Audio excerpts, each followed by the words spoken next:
ఈ red book పాలన ఎక్కడ దాకా వచ్చిందంటే ఈరోజు జర్నలిస్టుల వరకు కూడా వచ్చింది.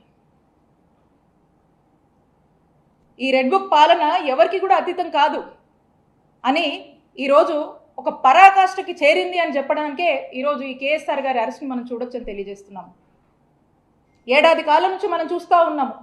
ఏదైతే ఈ రెడ్ బుక్ పాలన మొదలుపెట్టారో సామాన్య కార్యకర్తల దగ్గర నుంచి వైఎస్ఆర్ కాంగ్రెస్ పార్టీ యాక్టివిస్టులు, సోషల్ మీడియాలో యాక్టివ్ ఉన్న వాళ్ళు, నాయకులు, మాజీ ఎమ్మెల్యేలు, మాజీ మంత్రులు, మాజీ ఎంపీలు, ఐఏఎస్లు, ఐపీఎస్లు ఈరోజు ఒక జర్నలిస్ట్ దగ్గరకు వచ్చింది. అంటే ఒక్కసారి ఆలోచన చేయండి ఏ విధంగా పరాకాష్ఠకి రెడ్ బుక్ పాలన చేరిందనేది. మరి ఈ రోజున ఆయన చూస్తే అందరూ చూశారు లైవ్లోనే. అది ఈవెన్ కేఎస్ఆర్ గారు వారు ఈ మాటలు మాట్లాడకపోయినా ఆ జర్నలిస్ట్ మాట్లాడినటువంటి మాటలకి కేఎస్ఆర్ గారు లైవ్లో సారీ చెప్పారు. అండ్ పైగా ఆ యొక్క డిస్కషన్ని ఆపే ప్రయత్నం కూడా చేశారు. అందరికి తెలుసు. ఇక్కడున్న మీ జర్నలిస్ట్ని కూడా అడుగుతా ఉన్నాను, ఈరోజు జర్నలిస్ట్ దాకా వస్తారా? జర్నలిస్టులకు ఈ విధంగా ఇలా అరెస్టు చేసేదాకా వెళ్తారా? ఆయన చేసిన తప్పేంటండి? అంటే ఒక్కసారి ఆలోచన చేయండి. ఏ విధంగా భయభ్రాంతులకు గురి చేస్తూ, ఒక టెర్రర్ని క్రియేట్ చేస్తూ,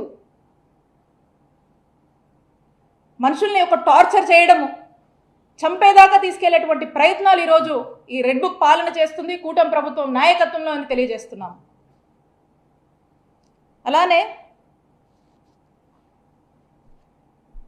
అసలు ఈరోజు వైఎస్ఆర్ కాంగ్రెస్ పార్టీకి రాష్ట్రంలో ఉన్నటువంటి ఒక బలమైన వాయిస్ సాక్షి.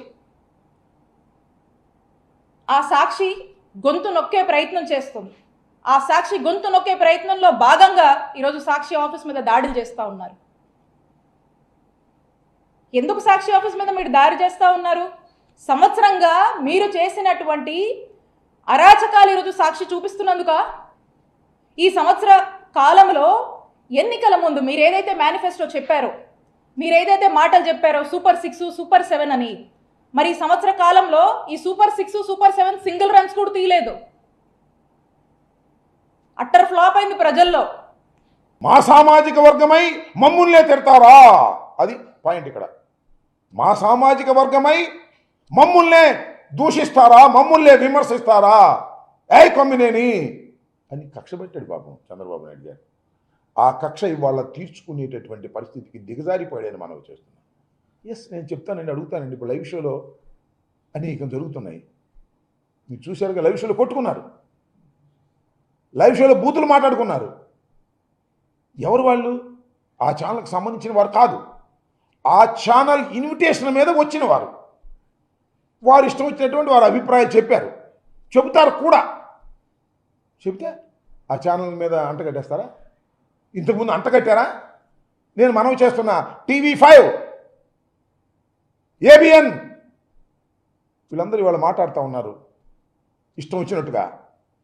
కొమ్మినేని శ్రీనివాస్ గురించి మాట్లాడుతూ ఉన్నాడు, తోటి జర్నలిస్టే. రే కొమ్మినేని ఏంది ఇది? నాకు అర్థం కాలే. ఇవాళ ఒక ఆరోపణ చేశారు మీరు, ఇష్టం వచ్చినట్టుగా బూతు లైవ్లో మాట్లాడుతున్నారు.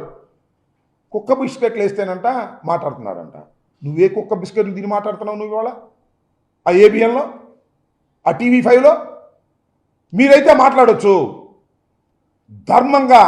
ధర్మమైన విశ్లేషణ చేసేటటువంటి వ్యక్తి కొమ్మినేని శ్రీనివాస్. దీనిలో ఏ విధమైన సందేహం లేదు. ఇవాళ ఆయన మీద గుట్టగాల్చి వేసేసి తుడుచుకోమని ఇవాళ మరి మాట్లాడుతున్నారు. ఎస్, ఆయన పేరు రాజు గారు వచ్చారు, విశ్లేషకులు. ఇవాళ కొత్తగా రావట్లేదే, చాలా ఛానల్స్కి వెళ్తున్నాడే. ఆయన ఒక అభిప్రాయాన్ని వ్యక్తం చేశాడు. అది తప్పు కావచ్చు. దానికి సాక్షికి సంబంధం ఏంటి? ఒక ఇన్విటేషన్ మీద వచ్చినటువంటి ఒక విశ్లేషకుడు కానివ్వండి, లేదా ఒక జర్నలిస్ట్ కానివ్వండి, తన అభిప్రాయాన్ని చెప్పినప్పుడు ఆ అభిప్రాయం తప్పైనప్పుడు ఆయన అభిప్రాయానికి బాధ్యులై ఉండాలి తప్ప కొమ్మినేని శ్రీనివాస్ గారికి ఏం సంబంధం? సాక్షికి ఏం సంబంధం? ఆలోచించుకొని మనం చేస్తున్నాం. అంటే నీ కొమ్మినేని శ్రీనివాస్ గారి మీద కక్ష ఉంది కాబట్టి, సాక్షి మీద కక్ష ఉంది కాబట్టి దేశంలో ఉన్నటువంటి మీడియాలన్నీ మేనేజ్ చేయగలరు. కానీ రాజశేఖర రెడ్డి గారు పెట్టినటువంటి సాక్షిని మాత్రం నేను మేనేజ్ చేయలేను కాబట్టి సాక్షి మీద బురద జల్లే కార్యక్రమం. ఎవరిని వదిలిపెట్టేది ఉండదు. ఒక్కొక్కడికి మాత్రం సినిమా మాత్రం ఎలా చూపించానో అలా చూపిస్తామని మాత్రం చెప్తాను. ఖచ్చితంగా వీళ్ళు ఏదైతే నాటుతున్నారో, ఏదైతే ఇత్తుతున్నారో, ఇది రెండింతలు వీళ్ళకు పండే కార్యక్రమం కూడా జరుగుతుందని మాత్రం ప్రతి కార్యకర్తకు గట్టిగా చెప్పండి. ఎందుకనంటే ఈరోజు రాష్ట్ర వ్యాప్తంగా ఇదే జరుగుతూ ఉంది. ఒక్కొక్కని కథ వింటూ ఉంటే నిజంగా మనసుకు బాధ కలుగుతుంది. ఆ బాధ ఎలాంటి బాధ అంటే చెప్పలేం. తప్పుడు సాంప్రదాయాన్ని మీరు చాటుతూ ఉన్నారు. ఈ సాంప్రదాయం ఒక వృక్షం అవుతుంది. మీరు ఏదైతే ఇచ్చారో అది రెండింతలు వెనక్కి తిరిగి మిమ్మల్ని తన్నే పరిస్థితిలోకి ఈ వ్యవస్థ తయారవుతుంది. ఇలాంటి పరిస్థితుల మధ్య ఈరోజు మనం అంతా కూడా ఏకమై ఒకటి చెప్తా ఉన్నాం. రాబోయే రోజుల్లో గట్టిగా పోరాటం చేద్దాం. సంవత్సరం అయిపోయింది కళ్ళు మూసుకొని కళ్ళు తెరిచేసరికి. ఇక కళ్ళు మూసుకొని కళ్ళు తెరిచేసరికి మరో 3 సంవత్సరాలు కూడా అయిపోతే దాని తర్వాత మాత్రం వచ్చేది మన ప్రభుత్వమే. మంచి రోజులు ఖచ్చితంగా మనకే వస్తాయి. ఒక చీకటి అయిపోయిన తర్వాత ఒక పగలు రాక తప్పదు అన్నది ప్రతి ఒక్కరూ గుర్తుపెట్టుకోమని ఈ సందర్భంగా కోరుతాను.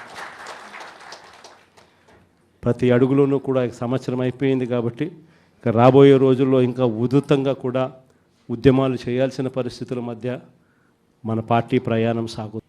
గొంతు విప్పుతారు చంద్రబాబు నాయుడుకు వ్యతిరేకంగా అని చెప్పి ఎక్కడ చంద్రబాబు నాయుడు గారికి అనిపించినా వెంటనే ఆ మనిషి గొంతు పట్టుకోవడం, ఆ నులిపేయడము అనేది ఎలా అనేది మాత్రమే చేస్తూ ఉన్నారు. మొట్టమొదటిసారిగా చూస్తూ ఉన్నాం మ్యానుఫ్యాక్చర్డ్ విట్నెస్లు.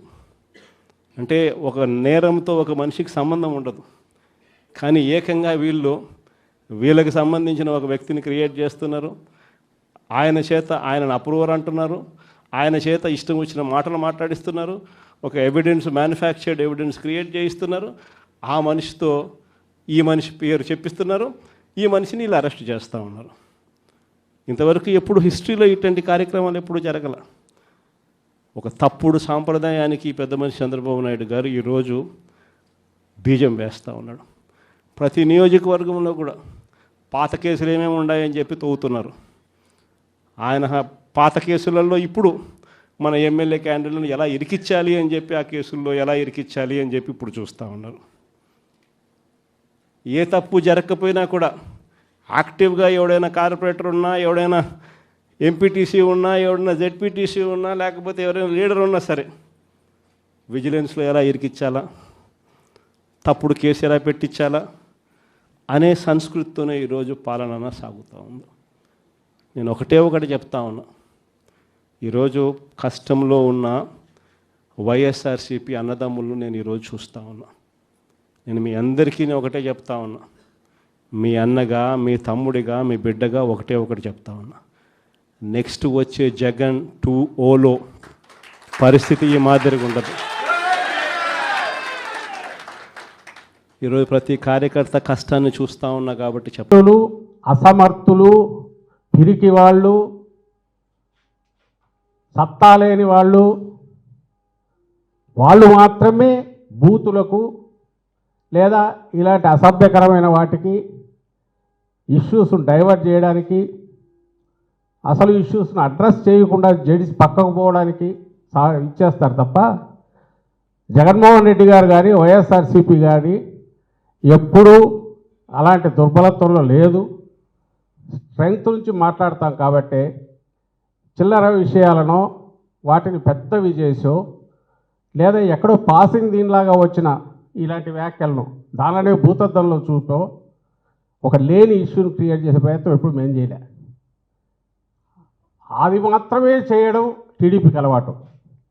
అంటే లేని ఇష్యూని క్రియేట్ చేయడం లేదా ఎక్కడో దానంతటా అది పాసింగ్ దీనిలాగా ఎక్కడో దాన్ని పట్టుకొచ్చైనా సరే అది మెయిన్ ఇంటర్నేషనల్ ఇష్యూలో, జాతీయ సమస్యను చేయడం, దాని మీద ఒక విష ప్రచారానికి దిగడం, అసలు ఇష్యూను పక్కకు తోయడం.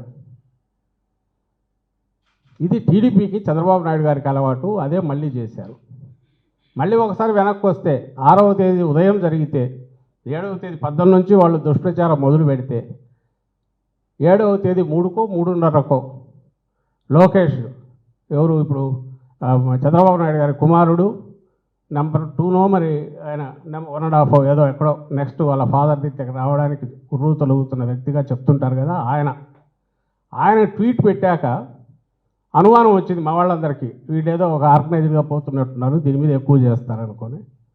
సో నిజంగా ఎవరన్నా ఇదే అయ్యారేమని సాక్షి మీడియా అప్పుడే దానికి సంబంధించి స్టేట్మెంట్ ఇచ్చింది, ప్రకటన చేసింది. ఛానల్కి ఇది ఎలాంటి సంబంధం లేదు, ఇలాంటి వాటిని ఎంకరేజ్ చేయము, దానికి సంబంధించి ఖండిస్తున్నాము. అండ్ అది ఆయన వ్యక్తిగత అభిప్రాయం అయినప్పటికీ అది కరెక్ట్ కాదని అప్పుడు చెప్పాము. మా స్టాండ్ ఇప్పటికే అది సాక్షి మీడియా స్పష్టంగా స్క్రీన్ మీద బిగ్ బ్రేక్ కింద పెద్ద స్టేట్మెంట్ ఇచ్చింది.